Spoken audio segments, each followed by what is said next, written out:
I want to bring in NBC's Monica Alba, who's covering the White House. Steve Kornacki is at the big board. Peter Baker is the New York Times chief White House correspondent and an MSNBC political analyst. With me in studio, former New York Democratic Congressman Joe Crowley. Good to see all of you. Peter, you report today that people close to Joe Biden believe he has begun to accept the idea he may not be able to win in November. Very carefully worded reporting, as we should all be doing right now. But how do you reconcile that with what we're hearing from his campaign chair just this morning, and then also coupled with Bernie Sanders making yet another very public statement of support? Yeah, look, the campaign, of course, is not going to try to cut off the president's options by suggesting he is anything other than in this race up until the moment he may change his mind. If he does change his mind, obviously, that will make these statements inoperative.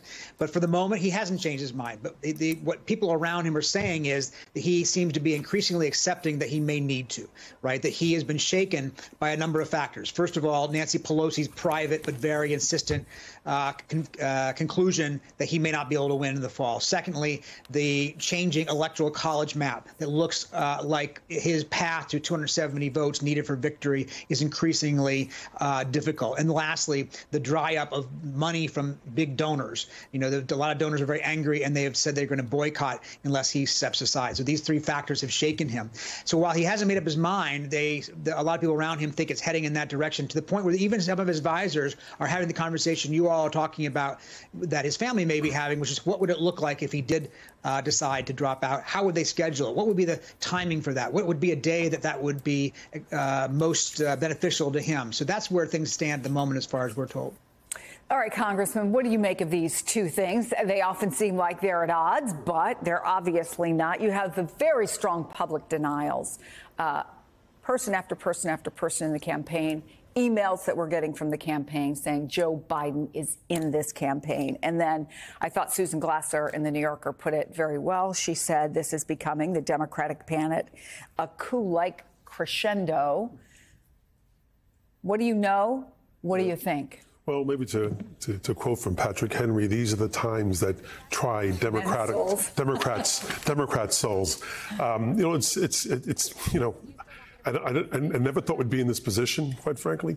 The president is the presumptive nominee, and he still is. And I see, especially in those frontline districts, those members, I served as the chair of the Democratic Caucus. I know many of these members quite well.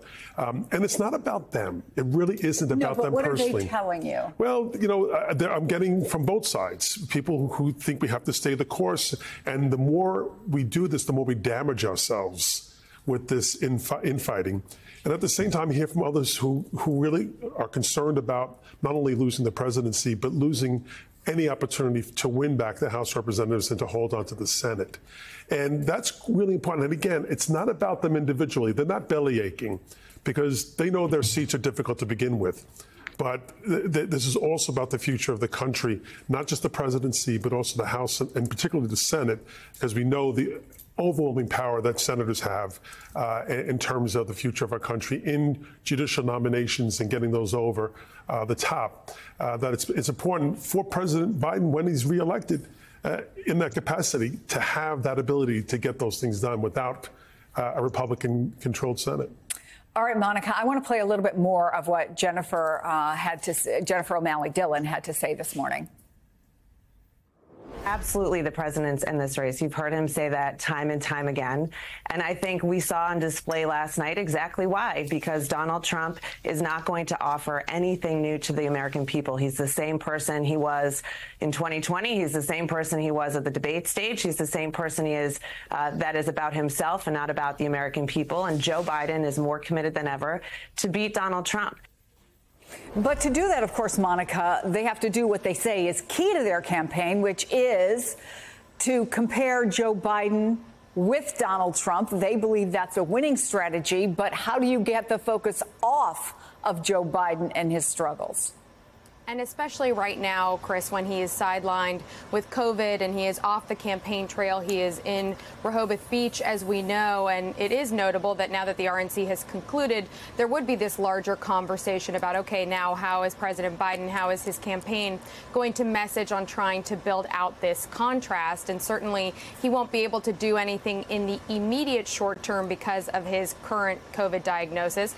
But he is saying in a new statement out that is mostly about the Republican nominee's speech last night that he looks forward to being back on the campaign trail next week to continue to talk about how his vision does contrast with Donald Trump's. And he says specifically, he talks about something that he and many Democrats have been trying to bring up all week long, which is to try to expose the threat of Project 2025 and that agenda for a potential second Trump term in office while, quote, making the case for my own record and the vision that I have for America. So, of course, that statement coming about midday today, Chris, it didn't come last night. It didn't come necessarily this morning, but I think it's meant to add to those campaign exclamation points that we have been seeing from the memo and from what you just played from Jen O'Malley-Dillon, where they are insisting that the president is staying in this race, that he's committed to it, and that we're going to see him back on the trail once he recovers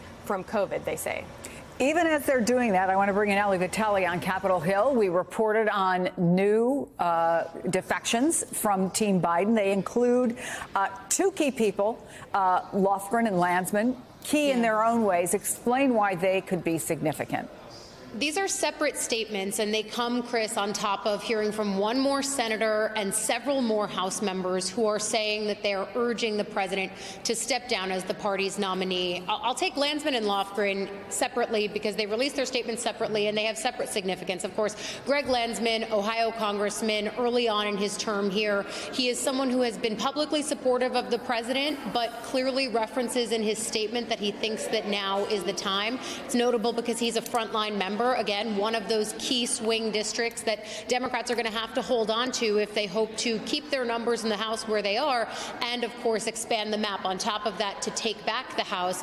And then of course there's Congresswoman Zoe Lofgren. This is someone who is going to be well known to our viewers most likely because of the prominent role that she played on the January 6th committee. She's also a very well respected and serious member of the House of Representatives. She's served here several terms. She has the respect of many of her colleagues. And not only that, but she's very close with former Speaker Nancy Pelosi.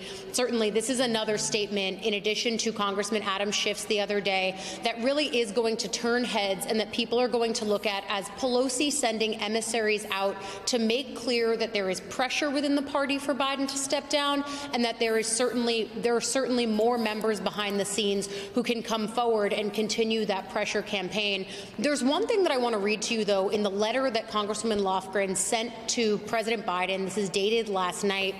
She references, Chris, the work that she's done on the January 6th committee. She says that she knows from her work there the danger of electing former President Donald Trump to another term in the White House. And she concludes in this letter to the president, simply put, your candidacy is on a trajectory to lose the White House and potentially impact crucial House and Senate races down ballot.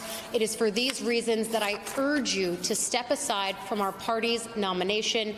Again, Lofgren is someone who does not typically shift with the winds here, a very stoic and serious member. This is going to really, I think, send shockwaves through the delegation, be it in California and through the Democratic caucus writ large, again, in part because of her stature within this caucus and also because of her close ties to the former speaker here. Again, as we're tracking a moment where in Congress, and we reported this late last night, the sense from sources that I've talked to is that it's not a matter of if anymore that President Biden drops his bid to be the party's standard bearer, but instead that it's a sense of when. And clearly we're watching today, there's a real pressure campaign on him as we head into the weekend.